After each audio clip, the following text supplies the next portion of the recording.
Hey everybody, and welcome back to my channel.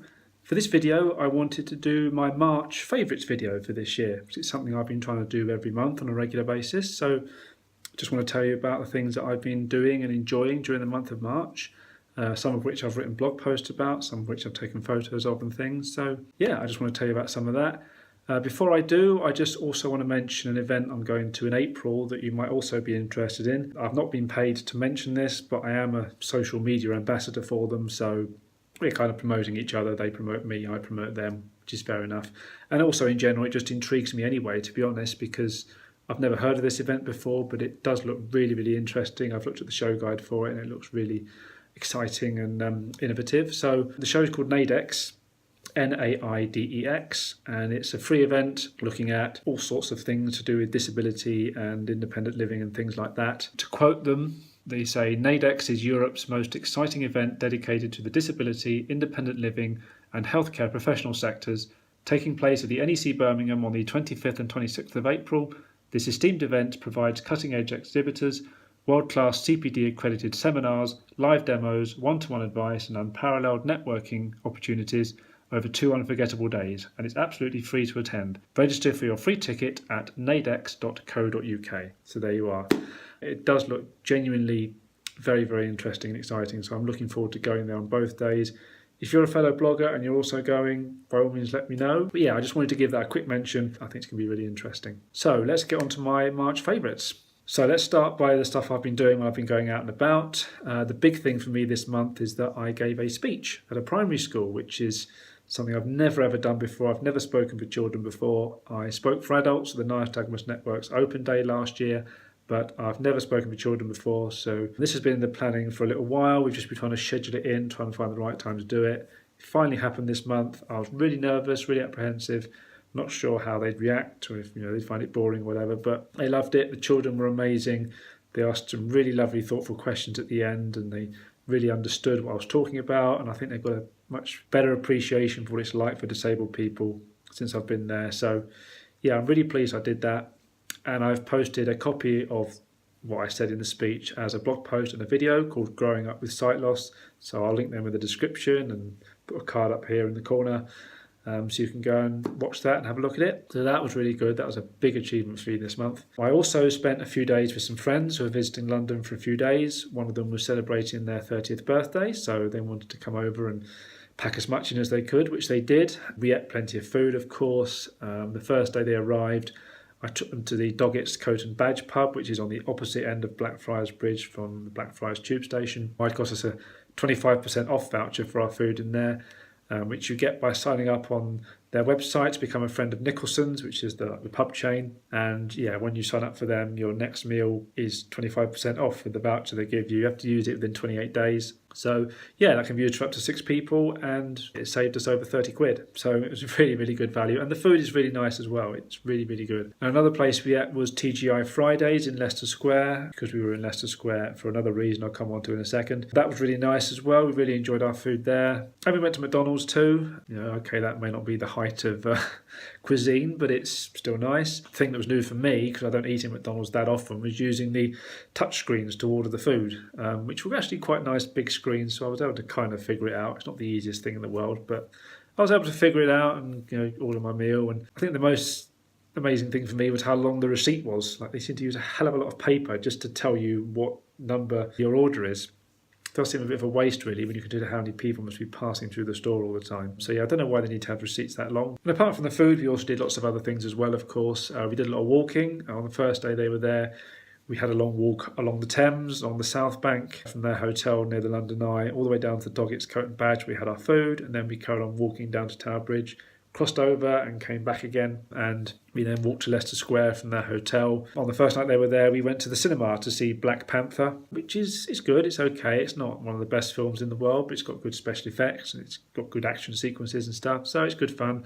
And it's got Martin Freeman in it as well, who I love in Sherlock, so I was pleasantly surprised to see he was involved. And my friend and I used audio description for it, which worked really well. It really helped to fill in the gaps and help us to understand what was going on, so that was really useful. And then the next day I would have spent the whole day with them, but all the walking on the first day had kind of done my feet in. I got a big blister, so I couldn't go out for the whole day, unfortunately.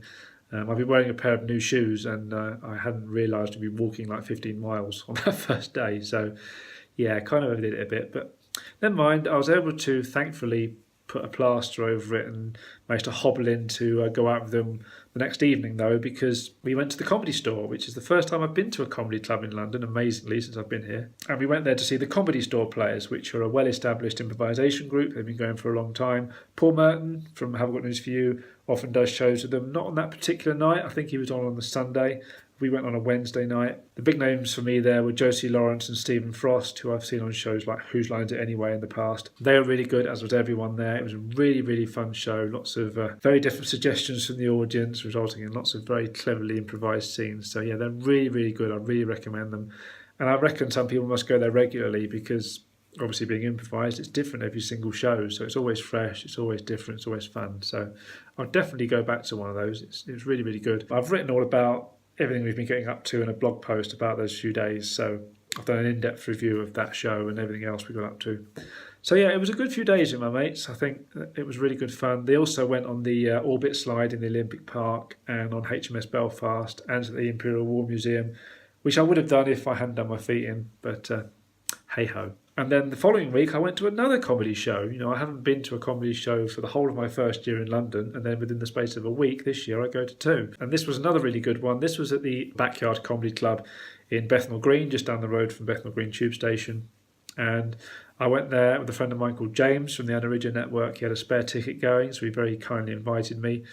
And we went to an evening of unnecessary detail, which is put on by Festival of the Spoken Nerd. So yes, it is slightly nerdy, but it's really, really good fun.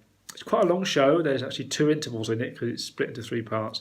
And there's a whole variety of acts on there doing different things. For James and I, the big appeal was Jeff and Vicky from All the Stations, which is a project I've written about in the past because I've been a big supporter of it. I helped with their Kickstarter campaign to get it launched last year. And basically, Jeff and Vicky travelled to all the UK mainline rail stations last year and documented it on YouTube and on social media with lots of photos and videos and things. It was brilliant, really, really interesting. It's not a train spotting thing. It's literally a railway journey taking in all different sites all around the country.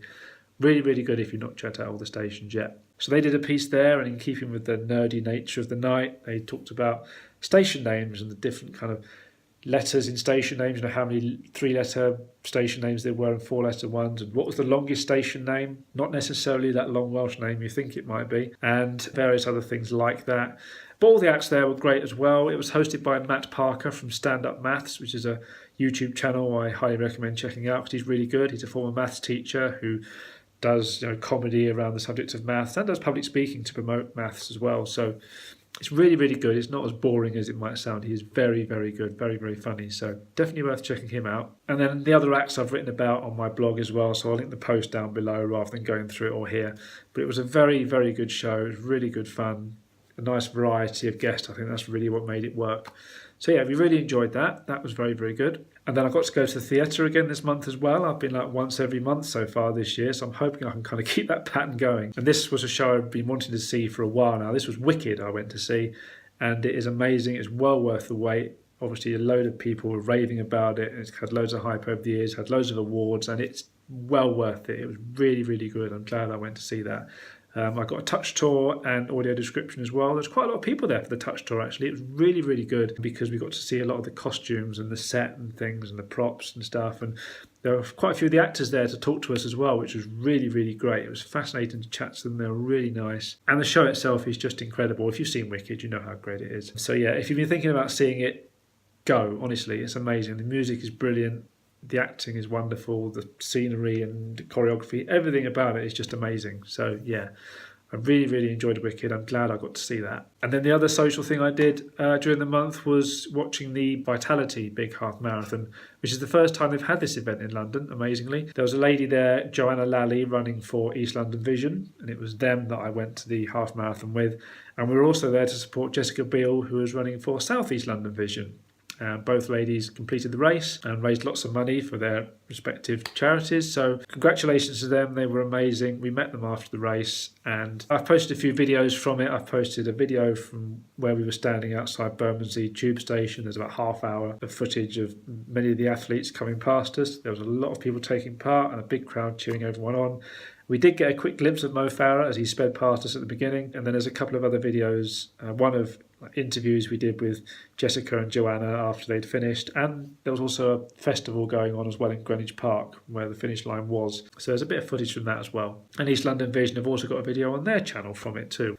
My mother and I have also done a lot of shopping this month. I'm at the moment in the process of trying to refresh my wardrobe a bit. I mean, it's not obvious from watching me now, but I have been trying to buy some new tops and trousers and shoes and things just to kind of change things up and kind of just get rid of some of the old stuff, because I want to try things from different stores and just kind of refresh my look a little bit. I mean, I haven't got any fashion sense. I'll be the first to admit that. But, I'm just going to try things and see what works. So I've got some great cargo trousers from Amazon that I really like. I got a jumper from Debenhams that I'm very, very happy with. And I've got some shoes from Amazon that I really like as well. There's one pair of trainers that are kind of good for dry weather because they let the air in around your feet and everything. It just feels really comfortable to wear them. And I've got some waterproof trainers as well, which work really well. So yeah, I'm really pleased with all the stuff I bought clothes-wise. I've put it all in my blog, so I'm not going to kind of go through it all here because I haven't got them here to show you anyway. But yeah, I'm kind of experimenting with things from Amazon and Debenhams and H&M and other stores as well. Gradually over the coming months, I'll just keep experimenting, just see what I might like, what I don't like, what sizing works, what doesn't work, etc. And we're ordering stuff online as well for the most part because it's just easier that way when you can't see it. It's a bit of a maze in stores sometimes when you're trying to find where things are, and I haven't really got anyone to show me what looks good on me or to help me find things, so it's just easier to do it that way really, and it seems to be working out all right so far. We've also been ordering various things for the home as well. Again, I've listed them on my blog. They're not really worth mentioning in a video, but the one thing I will mention in this video is the new microwave we got. Our old one packed in, it finally had its day, and we were obviously looking for a new one. And the trouble is with microwaves, and we had this problem with the washing machine as well when we needed to get a new one last year, is that everything is kind of flat and touchscreen now. If you're visually impaired, a lot of microwaves just have these kind of flat surfaces with like touchscreen buttons or buttons that are flat and barely tactile, if at all. So it's very, very difficult when you can't see properly, or if you can't see at all, especially to kind of use those kind of devices. So we wanted to try and find a microwave that had nice tactile buttons without there being hundreds of them, with complicated programs and stuff. We wanted to find something simple and easy to use. Took a little bit of hunting around, but then on Amazon we found a Russell Hobbs microwave, which is a flatbed microwave. It doesn't have a turntable inside, which we didn't realise was a thing before. They've probably been around for a while, but no, we found a flatbed microwave. So that intrigued us for a start, but also it's only got a few buttons on it down the side. It's only got 4 buttons. They're all very easy to feel, very big, and they all beep at you when you press them as well. And there's quite a clear clock display on the top as well. But basically the top button is called microwave, and you just press that button to set the time. So each time you press it, it advances by 30 seconds. And then when it gets to 5 minutes, it advances in 1 minute intervals.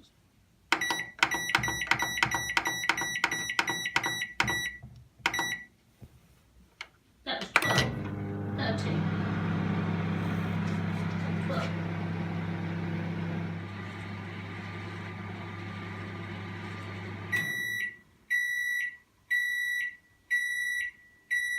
So you can set the time just by pressing that.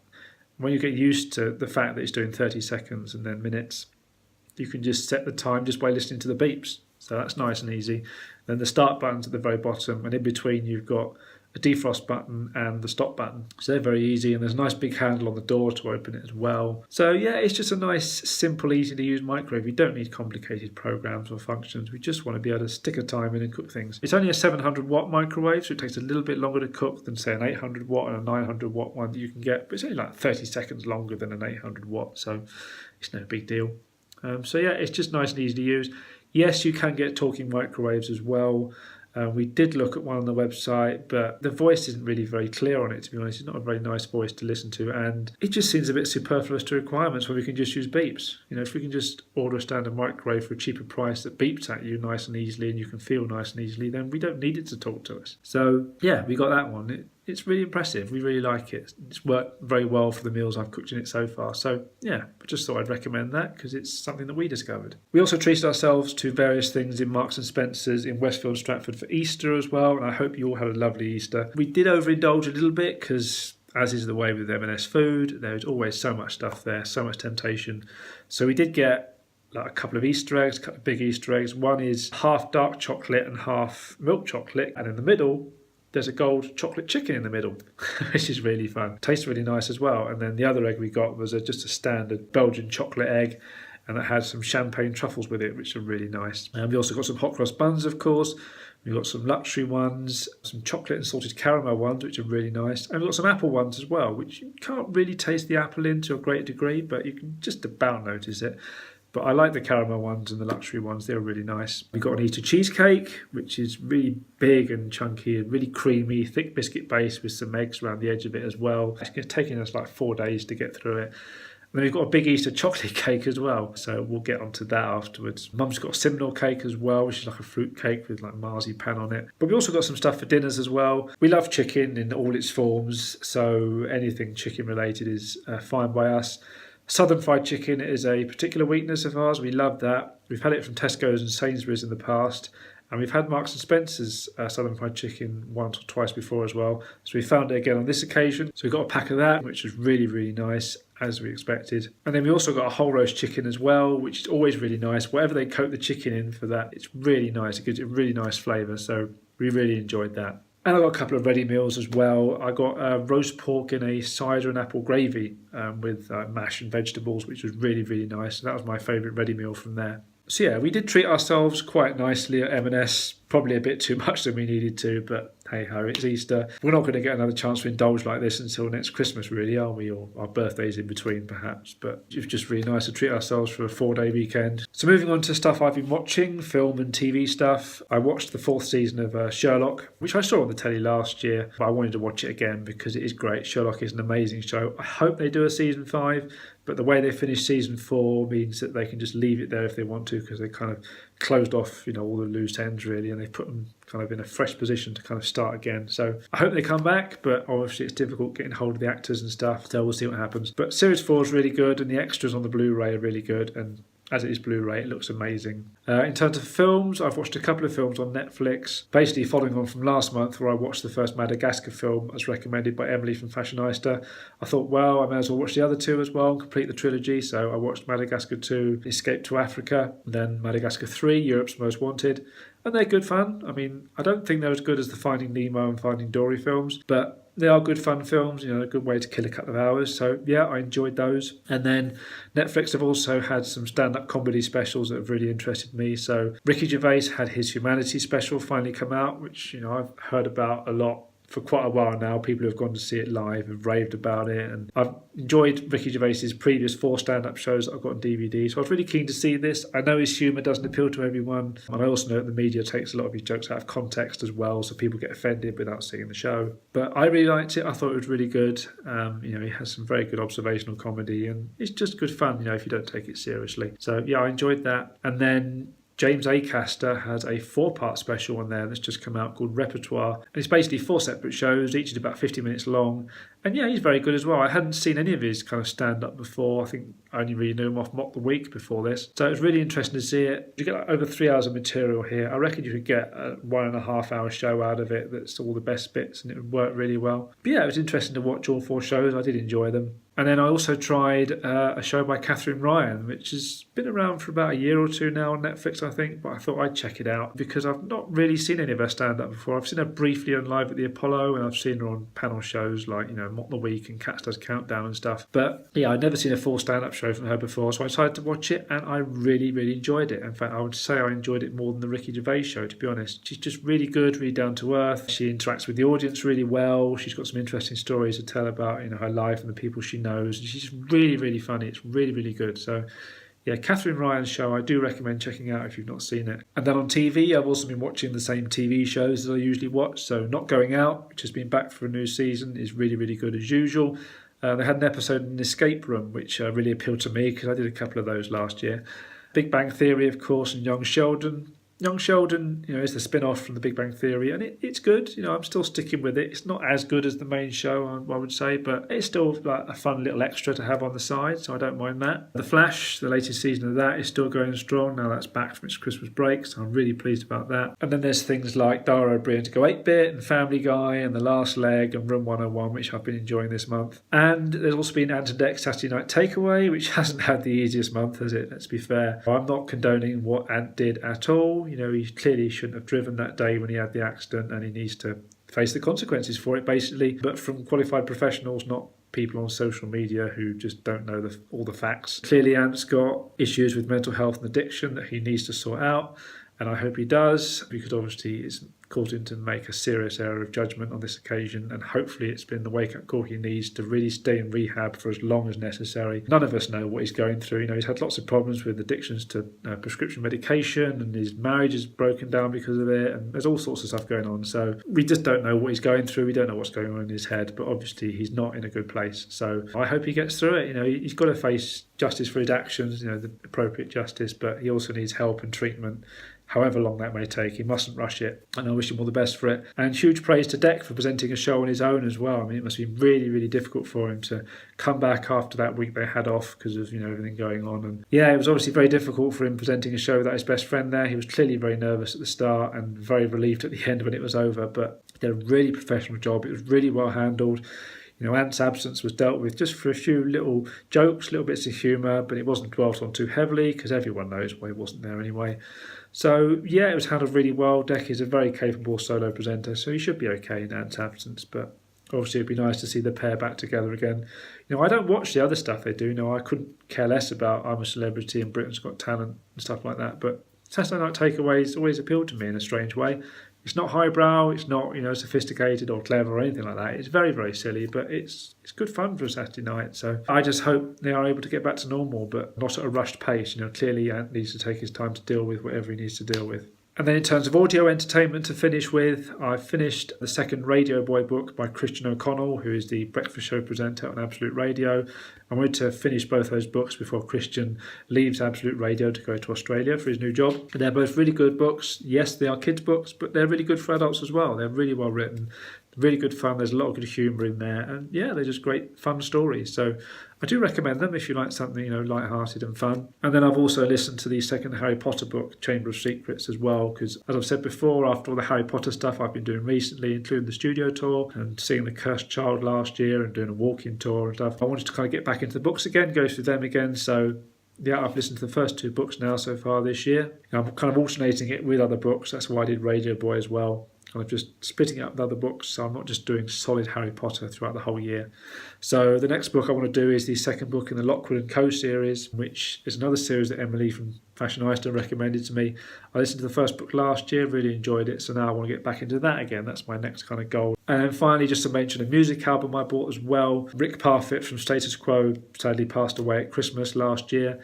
And he had been recording an album before his death, and they produced it and released it posthumously. So it's really, really good too. If you like Status Quo, then you'll love it. Basically, it's got some really great tunes on it. The title track, Over and Out, is very, very poignant now, given the circumstances of Rick passing away. And it was played at his funeral, and it's very, very moving. It does sound like he's singing to you from beyond the grave, basically. But there's other great tracks on there, like Twinkle Toes, the opening track is really fun, and there's a ballad called Without You, which is nice, and the single they released as well, Long Distance Love, they released that before the album came out. It's like a teaser.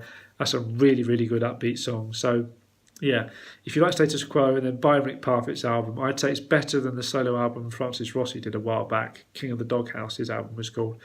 Rick Parfitt's album is better, in my opinion, but they're both good albums anyway. So yeah, I'm glad that Rick was able to have his solo album released, and it's great that people got together to finish off the production for him. And yeah, that's it. Those are all the things I really wanted to mention for this month. April is looking really fun as well. As I said at the beginning of the video, the Naidex event is perhaps the biggest thing I'm going to, that I'm really, really intrigued about, because there's going to be some fascinating speakers and technology and stuff there. I'm also going to another big event though. The Anaridia Network UK conference is taking place in April. Booking for that is now closed. That closed at the end of March, but I know of a few people who are going to be there.